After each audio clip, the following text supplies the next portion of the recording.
क्या रहो, हम सावधानी नहीं रहते। सुबह सुबह नहाए, बाल हिलाए, छत पे चढ़ गए, सेंट मारी, पाउडर मारा, क्रीम लगाया, दिखाने के लिए गलियों में घूमने चले गए। गांव में माता पिता क्या बोलते थे उन लोगों को, क्या बोलते थे, नहाकर अगर ऐसे ही चले जाओगे तो कौन पकड़ लेगा?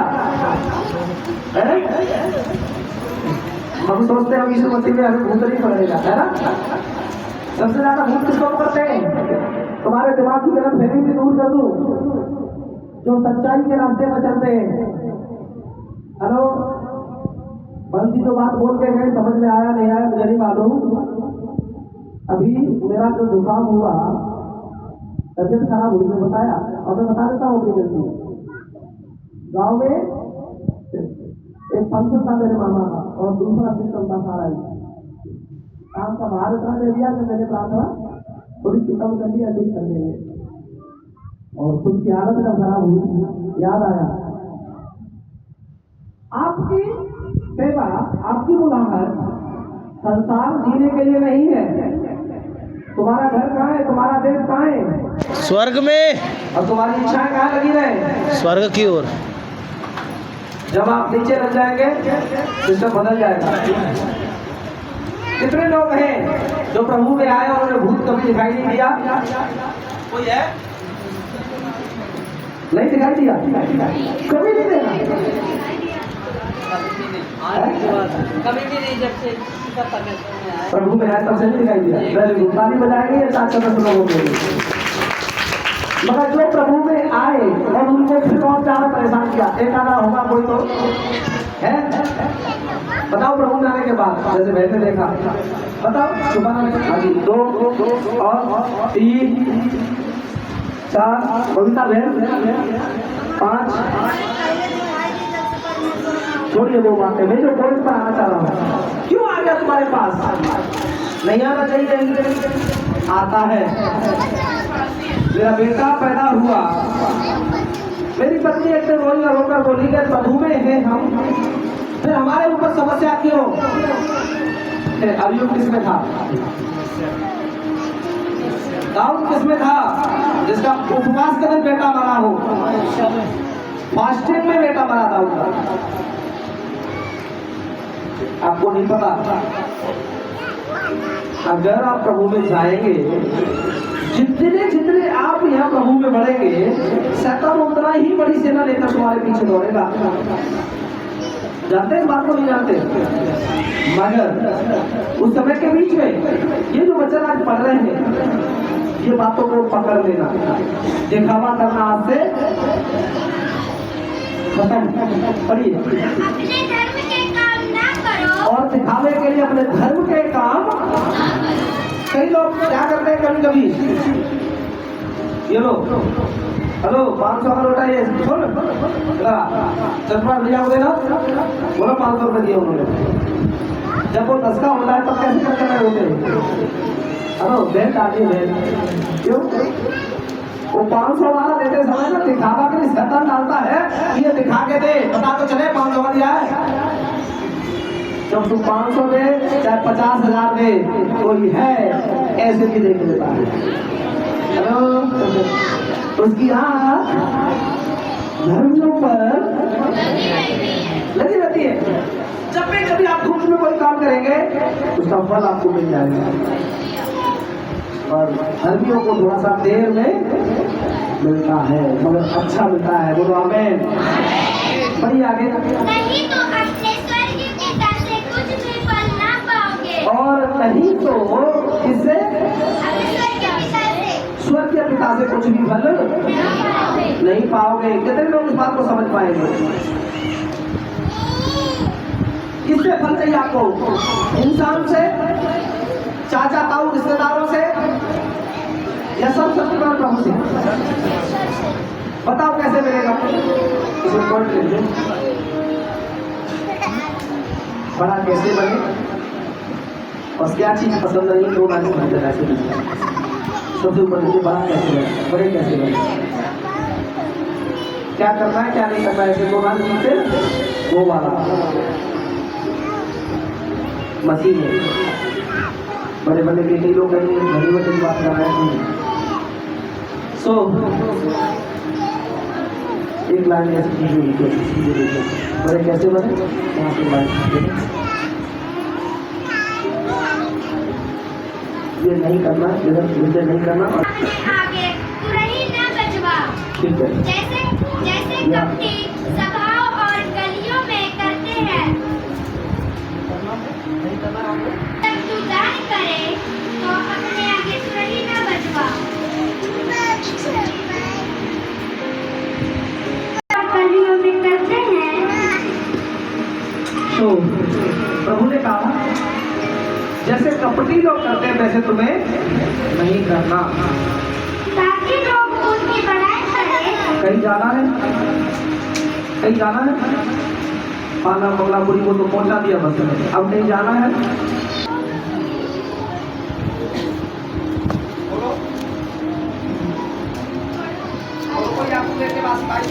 आगे ताकि लोग उनकी बड़ाई करें।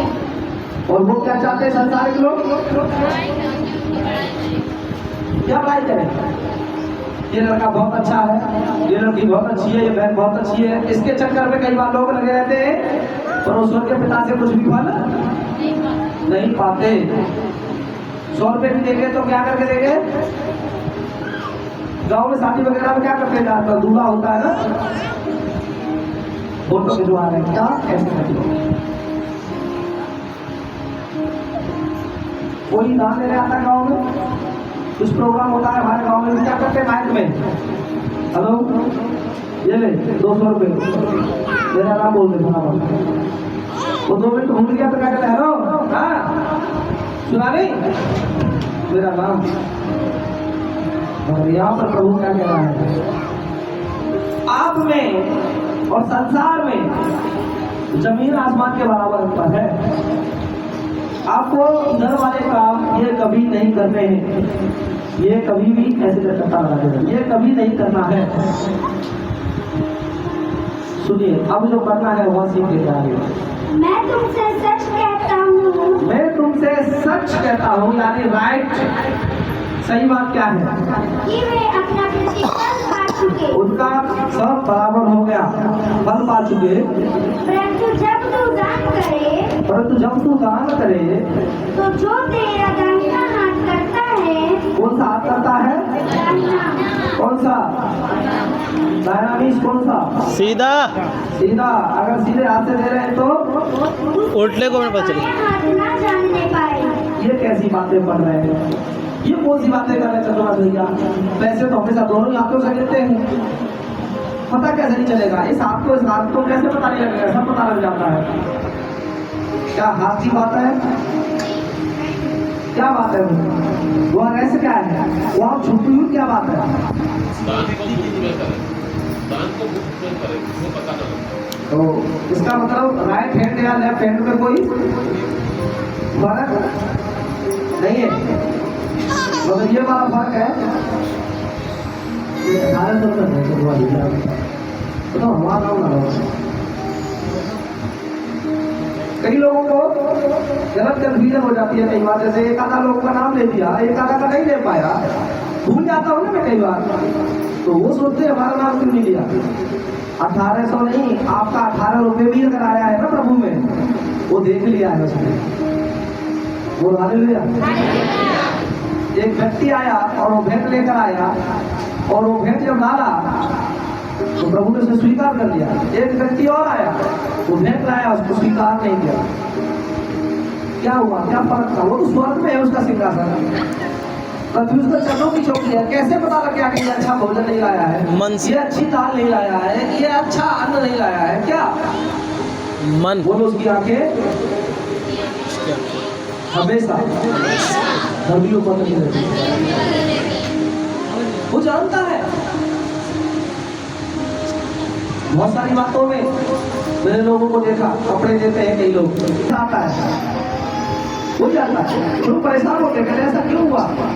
एक दवाई दिया था मेरे को, सुनील भाई की याद है, फटाफट नोट एक बिल्कुल लपेट कर एक व्यक्ति डाल दिया था गलती से, यह जानकर डाला मुझे नहीं पता। तो 2-4 दिन बाद पता लगा वो व्यक्ति, वो नोट मेरा कहीं नहीं चला था, जो जो मेरे चर्च में चला गया। 2 कौड़ी देकर एक बहन आई और यीशु मसीह ने क्या बोला जिसने सबसे ज्यादा? बोलो क्यों?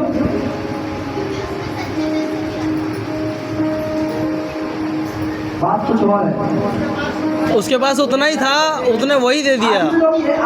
आदमी आज भी यही कहता है कि भाई साहब यीशु मसीह तो सबसे कम पैसे देने वाले से प्यार करते हैं। ऐसा कुछ नहीं है, ऐसा बिल्कुल नहीं है। Very good. वो जीविका थी उसकी, उस दिन उसे भोजन खाना था, पानी पीना था, पूरा का पूरा डाल दिया। मैंने अपने खागा के पास एक गांव है, उस गांव में दवाई सुनी। एक व्यक्ति ने बहन ने अपना घर बनाने की छत का लेंटर डालने के लिए 20-22 हज़ार रुपये बैंक से निकाल कर लाई। और वो सत्संग होते हुए उसके मन में पता नहीं क्या आ गया और 20-22 हज़ार रुपये डाल दिया उसने। बोलिए प्रभु का काम पहले करो, मेरा ये हो या ना हो। छपो घर गई, पति ने उसको पूछा पहले तो तू पूरा दिन लेता ही है, कहाँ है वो पैसा? बैंक से पैसा निकाला है, मैसेज आ गया, पैसे कहाँ है? उसने कहा पैसा भी देती हूँ, साथ कर लूँ। और वो डर गई। जब देते कई बार ना तब सोचते कम है, बाद में सोचते ना। वो कह रहे थे कि प्रभु आज मेरी लाज बचा लेता। तो जब वो पति कह रहा है प्रार्थना होते रहोगी, जब सुन गए जल्दी मेरे को भी कुछ काम करना है, रात होने जा रही है, पैसे बता जल्दी कहाँ है? कहती है बच्चे में देख लो। और मैंने उसकी दवाई सुनी और मैं तो धन रह गया, मैं कभी सोचा नहीं। वो कहती है बक्से में निकाल लो। और जब उसने बक्सा खोला तो नोट की कर दिया कि नहीं थी। जो 20-22 हज़ार रुपये में सोचता हूँ 2 लाख का नोट कितने होंगे? 10 का। मगर वहाँ से कर दिया जो नहीं थी, उसकी कोठी बन गई। ऐसी बहुत सी कमाई है। परमेश्वर देखते दुख दान बहुत बड़ा काम है, जो परमेश्वर क्या करता है उसको बढ़ाता है। कितने लोगों ने यहाँ पर भी जब प्रभु के लिए कुछ गुप्त में किया, जो कहीं लिखवाया नहीं, कहीं नाम नहीं लिया, उनके जीवन में कोई रिजल्ट आया? बोलिए एक आधा रिजल्ट, 1-2 लोग। मेरे पास पैसे नहीं था, लेकिन जब मैं प्रभु को देने लगा तो पैसा मेरे पास आता ही गया और आने लगा। जी बीमार रहती थी, रवि की शादी के लिए टेंशन में थी। कमी नहीं रखी। जब मैं पुरानी कलेश में जाना शुरू किया तो वहाँ पर किराए की बात थी। मैंने भी कुछ सबसे किराया का पहला व्यक्ति मुझे ऐसा मिला जिसने पहली बार में 500 रुपए हर संडे देना शुरू किया था। जब महीना पूरा आता है तो हमारा रवि कहता मम्मी किराया दे दिया, रवि पापा कहते किराया दे दिया। मैं कहा दे दिया। फिर उनका विश्वास होता नहीं दिया तो दे दे, नहीं दिया तो दे दे। और जैसे जैसे हमने कुछ नहीं दिया, सिर्फ किराए के अलावा कुछ नहीं दिया। पर इतना हमारे को आगे बढ़ाया है। पिता परमेश्वर का धन्यवाद। और मैं जब से मैंने पिता का बीज बोना चालू किया है तो पिता परमेश्वर ने किसी चीज़ की कमी नहीं करी। मैंने कहा था कि मेरा 1 डालो या लाख डालो कि कोई भी नहीं, मतलब लोड स्पीकर होना चाहिए, मेरा गुप्त रहना चाहिए। गुप्त में से फल देता है ना, खुला करके कुछ नहीं होता, वो बट जाता है। बोला इसका MRI करना है, फलाना करना है, ढकाना करना है, ऐसी बंद नहीं किया। मैं बता रहा हूँ हमारे कलीसिया का। जय मसीह की सबको। जय मसीह की। मैं थोड़ा बैठ के बोलूँगी क्योंकि मैंने जैसे मेरी बेटी बोली थी कैसे जाऊँगा, कैसे बचाऊँगा, और आज ही बंद हो जाएगा इसके बाद। और भुगतान ये है मेरा कि जब हम पौंडीचेरी में थे तो पौंडीचेरी में एकदम पैसा नहीं था मेरे पास। करीब 10 साल पहले की बात बता रही हूँ मैं आपको। और वहाँ मैं चर्च में गई, मेरे पास जितना छुट्टा पैसा था तो रुमाल में मैंने बांधा और उस पर मैं दान चलाई चर्च में और बोला कि यही था मैंने तुझे दिया। उसके बारे में ना मेरे हस्बैंड को ना मेरे बच्चों को, बच्चे बहुत छोटे थे, किसी को नहीं पता था। और उसके बाद परमेश्वर ने इनको बहुत बड़ी नौकरी दी और मैंने कम से कम 10 साल 12 साल नौकरी इंजॉय की। मेरी तो गवाही बहुत बड़ी बड़ी है। अब पिता का जितना धन्यवाद करूँ उतना ही कम है। सच में ये चीज़ मेरे भैया जी जानते हैं। भैया का बहुत आशीष है परमेश्वर, उनके बच्चे भी बहुत आशीष से बढ़ते चले जाए। मैं धन्यवाद करती हूँ। अब मेरा तो सही में ये परमेश्वर के आगे मैं कलेसिया में झूठ नहीं बोलती हूँ। मेरा जो मन होता है वो मैं निकाल देती हूँ। आज सही बात है जो भैया बता रहे हैं कि कभी नाम मैंने नहीं लिखाई। यहाँ तक कि एक बार नाम लिखा जा रहा था, सुनील भैया बोले भैया नाम लिखाओ, कुछ तो लिखाओ। मैं तुरंत अपने पति का बोली कि आप नाम नहीं लिखाना। क्योंकि प्रभु तो जानता है, ये बात सच है। मेरे पास आज परमेश्वर हर कुछ दे रखा है। हालेलुया। 2 मकान भी है। मैं जो सोच नहीं सकती हूँ वहाँ तक बढ़ाया है, सोच से ज़्यादा। आप पिता का धन्यवाद सबसे ज़्यादा ये करती हूँ कि जहाँ पे मैं आज बैठी हूँ, आज परमेश्वर की महिमा है। जीवित किया प्रभु ने, मैं नया जन्म दिया एक दिन ऐसा था कि मेरे बेटों को। मेरे पति सोते थे, मैं उठ के रोती थी। ये उठ के देखते थे कि ये क्यों रो रही है, इतना दर्द क्यों है। मैं परमेश्वर का बहुत धन्यवाद करती हूँ। आज बहुत अच्छी हूँ। मेरे पति भी जो हाथ में कटी हुई थी नस, आज बहुत अच्छे हैं। परमेश्वर का मैं बहुत बहुत धन्यवाद करती हूँ। परमेश्वर बहुत भी नहीं था, घर से अलग हुआ, मात्र 3000 रुपए जेब में थे। घर से अलग होने का रीजन कुछ और था। प्रभु को मैं नहीं जानता था, लेकिन मैं ये जानता था कि बोना चाहिए। और तब मैं बोया करता था, 500 रुपये पत्नी को दिया करता था कि जाओ चर्च में वो देना, और 500 रुपये किसी गरीब को या फिर जिसकी लगता जरूरतमंद उसको दे दिया करता था उसकी मदद के लिए। लेकिन तब मैं प्रभु को नहीं जानता था। जब मैं घर से अलग हुआ, मात्र 3000 रुपये थे, मेरे पास एक बर्तन नहीं था। घर में भी जो शादी में जो सामान मिला था, मजबूरी थी, एक्सीडेंट हो रहा था, उनके पास भी नहीं था। उन्होंने जैसे किया वो प्रभु ही जानते कैसे किया। और जब मुझे वो सामान उन्होंने दिया, उसके बाद जब मैं घर से अलग हुआ, हमारे पर्सनल इशू से उसके से अलग होना पड़ा और मेरे पास कुछ नहीं था। मात्र 3000 रुपये लेके मैं चला गया। टेम्पो वाले को किराया देने के लिए पैसा नहीं था, घर में राशन लाने के लिए पैसा नहीं था, एक बर्तन नहीं था मेरे पास। परमेश्वर मेरे 3 दोस्त थे, बहुत उन्हें आशीष दे। जब मैं घर पे सामान लेके गया तो जो मकान मालकिन थी वो बिहार की रहने वाली थी। उन्होंने सामान रखने से पहले कहा, भैया पहले किराया। 3000 रुपये किराया और रूम का, और मात्र 3000 रुपये जेब में। परमेश्वर बहुत अद्भुत करता है। मैंने 3000 रुपये उसको दे दिए। अब मेरे पास 1 रुपये भी नहीं, ना टेम्पो वाले को देने के लिए, ना राशन लाने के लिए, ना बर्तन लाने के लिए, कुछ भी नहीं। लेकिन परमेश्वर अपने लोगों के लिए भेजता है पति। और उन्होंने, मेरे दोस्तों ने जो थे, एक अपने घर से गैस चूल्हा लेकर आया, एक बर्तन लेके आया और एक राशन लेके आया। मेरी पत्नी बात की गवाह है, क्योंकि हम दोनों ने वो जीवन साथ में देखा है। बहुत संकट से हमारा जीवन था, कुछ भी नहीं था, कुछ भी नहीं था। बस सच बता रहा हूँ, मैं रोता था कि नई नई शादी हुई है, 6 महीने हुए, घर से अलग हो गए, घर में एक पैसा नहीं है। अगर और घर वाले इनके इतने अच्छे, मेरी पत्नी के सुनैना के इतने अच्छे घर वाले, कभी एक शब्द नहीं कहा मुझे। आजकल अगर किसी की पत्नी बेटी को दुख दे दो ना, उसका पूरा खानदान, वही नहीं पूरा खानदान उसके घर पे खड़ा हो जाएगा लड़ने के लिए, जान से मारने की कोशिश कर देगा। लेकिन सिद्धू साहब जानते हैं, कोई दूसरा प्रभु में नहीं था, ना वो, ना उनके बड़े भाई, ना मम्मी, ना एक शब्द नहीं कहा। और एक अपनी बेटी को एक शब्द और कहा, तू जब तक जिंदा है मेरी डायरी में कभी अकेले मत रहिए। चाहे तुम लड़ जाओ आपस में, मर जाओ या कट जाओ, मेरी डायरी में कभी अकेले नहीं है। और आजकल माँ बेटी अगर एक शब्द कहते हैं, तेरी माँ या तेरा ससुर या तेरी नंद या तेरा देवर, एक फोन कर दियो बस। मेरे भाई के साथ सेम चीज है, उसे एक शब्द कह दो उसकी पत्नी को, वो तुरंत अपने भाई के फोन करके सबको बुला लीजिए, पूरा खानदान इकट्ठा हो गया है। और फिर उनका अपना एक कहानी शुरू होती है उनकी, वो एक अलग चीज़ है। मगर आज परमेश्वर की दया, जब से मैंने बोलना शुरू करा, मैंने बहुत कुछ बोला।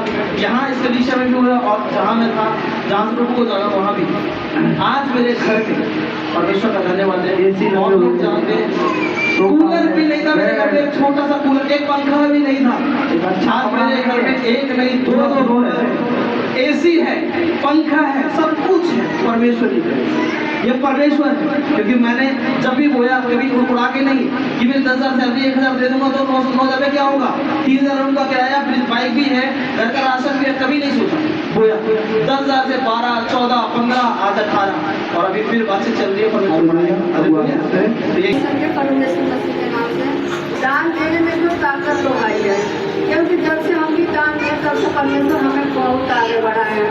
और इस बार गई थी गांव में, तो जो तंत्र मंत्र कराई थी वो आई थी, तो कही थी कि मेरे गाड़ी लेने से पहले कैसे गाड़ी लेगी। वो आती है गाँव में तो तांत्रिक के साथ आती है, मैं क्या परमेश्वर के साथ जाते हैं। तो क्या करेगी, इस बार अपना तंत्र मंत्र चलाई, लेकिन परमेश्वर मैं तेरा धन्यवाद करती, जो तांत्रिक को मारती थी उसको तो वो मर गया, पर उसका लड़का आ गया। पिता परमेश्वर उसको भी आप सुधार चुके हो।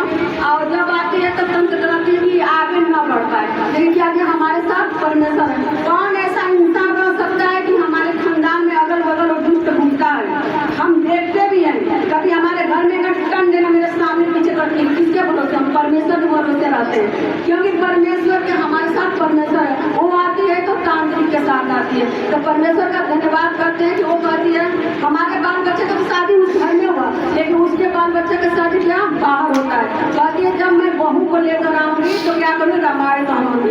अगर चल तू रामायण कहवाओगी तो मैं सत्संग कराऊंगी परमेश्वर का। तो परमेश्वर से बड़ा कोई नहीं है। और दान देने में तो सच में है कि गुप्त दान जितना दो उतना आपका फायदा है, क्योंकि गुप्त दान से ये होता है कि हमारा तरक्की होता है, हमारे बच्चों का तरक्की होता है। ये राहुल बेटा है ना, परमेश्वर का धन्यवाद करते हैं। परमेश्वर कहते हैं ना अभी बताने वाला क्या, उसका मालिक बताता है कि तुम्हारा बेटा इतना, अगर चलो परमेश्वर 5 लाख कमाए, हमसे उससे मतलब नहीं है, क्योंकि हम तो अपने बच्चे ही के लिए ना कमाते हैं। क्या हमारे बच्चे ही ना करेंगे, हम क्या करेंगे। हम तो कहते हैं परमेश्वर दोनों बेटे हमारा 5 लाख नहीं 10 लाख कमाए, हम और तो हमारे लिए होगा ना। तो परमेश्वर का धन्यवाद करते हो कि दान बहुत अच्छा चीज है, दान मुफ्त में ही देना चाहिए। ये हम चंद प्रकाश के चाहे और कलेक्शन हम जाते हैं कहीं भी जाते हैं, उनको देख हम नहीं देते, हम क्या परमेश्वर को देते हैं। आओ परमेश्वर कभी कभी सुनते हैं कि भैया अपना घर बनवा लिया,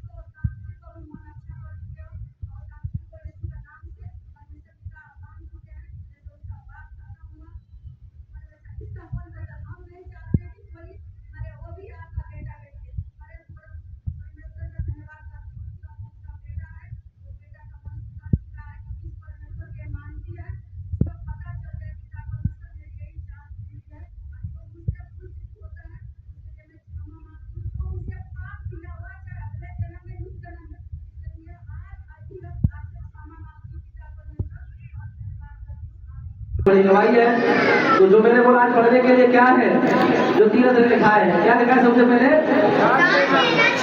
दूसरा कैसे देना चाहिए, और तीसरा क्या है, परमेश्वर का है वो, ये किसका है, बाइबल में लिखा है जो परमेश्वर का वो परमेश्वर को देना। 10 किसी का नहीं है, वो खुद परमेश्वर का है। अगर आप देंगे ईमानदारी से तो आपकी सारी चीजों पर प्रभु क्या करेगा, रक्षा करेगा, बाउंड्री लगाएगा, कागज के बहुत अच्छे नहीं करेंगे। तुम्हारी आपकी बारी के प्रभु भला की तरफ बहुत बहुत धन्यवाद करते हैं। मेरे लिए तो बहुत बढ़िया बड़ी बड़ी दवाइयाँ दिया है यीशु के नाम में। तो मैं बिना मांग परमेश्वर पहले नहीं मांगते थे, मैं मांगता थे नहीं मांगते थे, शादी हुआ था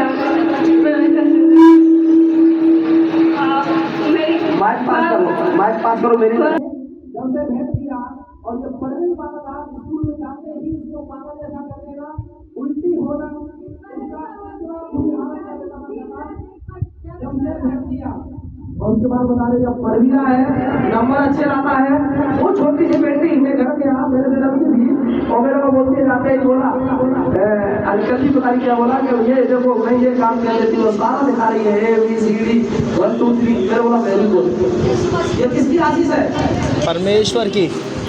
और आप पढ़ेंगे भैया बेटे के लिए पढ़ने की दिन रात नहीं करते थे कि मैं पढ़ूंगा नहीं, ऐसे पालन जैसे हो गया था। तो भैया प्रार्थना घर जाकर प्रार्थना किए, ठीक हुआ। तो मेरे पति घर जाते और खुशी बताते भैया ये दे दो, ये खिला दो, ये ला दो, बहुत इज्जत करते हैं। कहीं परमेश्वर धन्यवाद भैया का द्वारा परमेश्वर द्वारा किसी को बोला नहीं चाहिए, मेरा भी बोलना चाहिए, कभी नहीं होगा। किसी को प्रार्थना हर चीज के लिए प्रार्थना करना है। और कहाँ से सीख पढ़ेंगे हम अभी 5। जब तू प्रार्थना करे, जब तुम प्रार्थना करे तो कपटियों के समान ना हो। प्रभु कहते हैं कपटियों के समान कभी भी मत करना। कपटी का मतलब क्या होता है, मुंह से तो दोनों मुझे दे दो रोमियो बारे में लिखा है जीविता वरदान चढ़ाओ उसे, किसका, अपने शरीरों को। कितने लोगों ने पढ़ाई है वचन, खड़े होकर प्रार्थना करना। लोगों के सामने कई बार क्या करते हैं लोग, बहुत लंबी प्रार्थना है, दिखावा किसके सामने, लोगों के सामने। मगर जब अकेले में प्रार्थना का समय होता है तब 2 मिनट 5 मिनट। धन्यवाद परमेश्वर, हालेलुया। वही है जो आपकी पावर है। तब सबसे ज्यादा प्रार्थना लोगों में डाली एक व्यक्ति ने, कौन है वो? अंगद। किसने डाली? अंगद। बताओ कोई गुरु देखा ही नहीं होगा, क्या लगता है 17 मिनट की प्रार्थना करने में? कुछ बाहर लगा? सारा बाहर निकल गया होगा। जितनी प्रार्थना लंबी उतनी समस्या छोटी। खत्म। जितनी प्रार्थना छोटी उतनी समस्या बड़ी। बड़ी। प्रभु परमेश्वर ने अपने के अंदर ठीक हो जाए। हालेलुया, धन्यवाद पिता परमेश्वर। फिर चेक करते हैं, लग रहा है गांठ बढ़ गई। प्रार्थना करते ही एकदम से चेक करना, पथरी होगी, रसौली होगी, गैस होगी, नो ओके। तेज बोलना। मेरा तो ऑपरेशन हुआ, बस आता था उसमें, और आज जब से इसमें आया हूँ तब से मेरे पसाना बंद हो गया। ताली बजाएंगे जोर से। प्रार्थना कर और प्रार्थना कर और प्रार्थना कर, और जब प्रार्थना बढ़ाया आज भाई बता रहा है पसाना बंद हो गया। इनके पापा को कैंसर बना दिया, बैठ जाइए। इनके भाभी का हाथ जलने लगा। कई चमत्कार प्रभु ने के लिए आराधनालयों में और सड़कों के मोड़ों पर खड़े होकर प्रार्थना करना उनको अच्छा लगता है। उनको अच्छा लगता है। किसको? उनको जो दिखावा वाले लोग हैं, संसारिक लोग, अभिलाषाओं से भरे हुए लोग। कितने लोगों को पता है मेरी प्रार्थना कितनी देर होती है? किसी को भी नहीं पता होगा। अगर पता है तो बताओ। बोलो कितनी देर प्रार्थना होती है मेरी? क्योंकि मैं लोगों को देखकर कभी प्रार्थना नहीं करता, बस बंद कर देता हूँ जल्दी। कारण क्या? यही कारण है। मगर जब जाता हूँ अकेले में फिर प्रभु से ही बातचीत करना। बस में चल रहा हूँ पूरा 8 घंटा, 10 घंटा, 24 घंटा, 11 घंटा, जितना भी फुल टाइम खाना बना रहा हूँ प्रभु के साथ। क्या सोच रहे हो? प्रार्थना कहाँ होती है?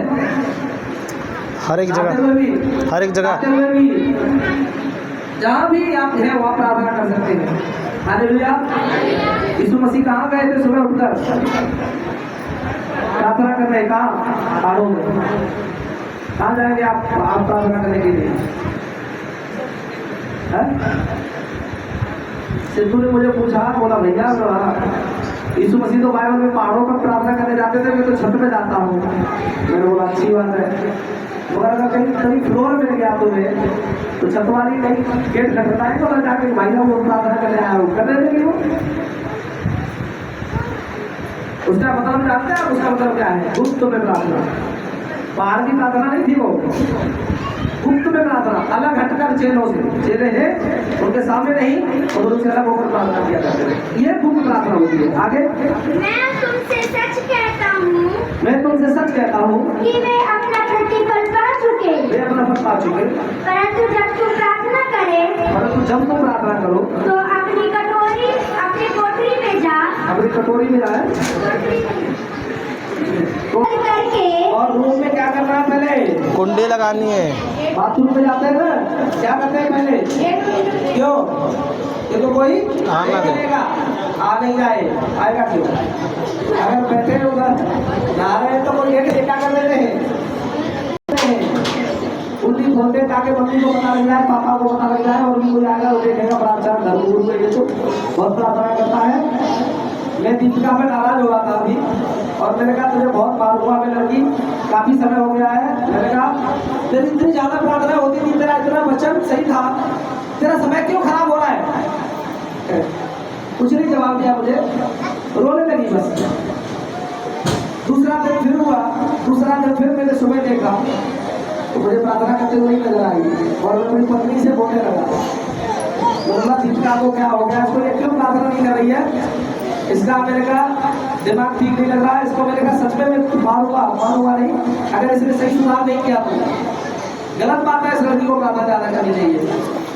मगर अनुष्का और जो ज्योति उसने बताया, बोला भैया तुम जब प्रार्थना करके रात में सोते हो ना तो अभी उसके बाद उठती है, और ये प्रार्थना करती है डेली, और 3 बजे और 4 बजे के बीच में सो पाती है। तो तुम जब 5 बजे उठते हो तो वहाँ से बचत के लिए तब 5 बजे सो जाती है। कौन गलत था? मैं गलत था। वो गुप्त प्रार्थना कर रही थी पर मुझे दिखाई नहीं दे रहा था। तो बात में तो मेरे को बताई क्यों नहीं? बोलती है क्या अगर मैं बोलती तो अच्छी बात नहीं थी, अगर मैं बहस करूँ क्या फायदा है? तो मैं सोच रही थी आपको बता रही फिर मैंने अपनी और अपनी सारी बुक्स लगा कर हुआ छोटा सा एक बल्ब लगाया उसने, उस बल्ब को जला के पड़ी तब समझा के हाँ होना चाहिए। ये प्रार्थना का असर है और उसके जीवन में असर पता है आपको कितना बड़ा असर है। 20 लाख की प्रार्थना के बाद मेरे को एक जमीन मिली थी, उसमें 2-2.5 लाख रुपए का फायदा दिया। प्रार्थना करती है ना वो, कभी भी बीमार होते हैं, ऑनलाइन जितने लोग जुड़ते हैं उन्हें पता है दीपिका की प्रार्थना से कैसे होते लोग एकदम बोलो ऑनलाइन वाले जानते हैं ना, जबरदस्त दवाई आती है एकदम से सुपर, कौन है कहाँ है कैसे तुरंत अच्छे होते लोग। फर्क क्या है? वो खुद प्रार्थना करके इसलिए प्रभु उसकी प्रार्थना को उत्तर देते ज्यादा सुनते हैं। आगे जो गुप्त में है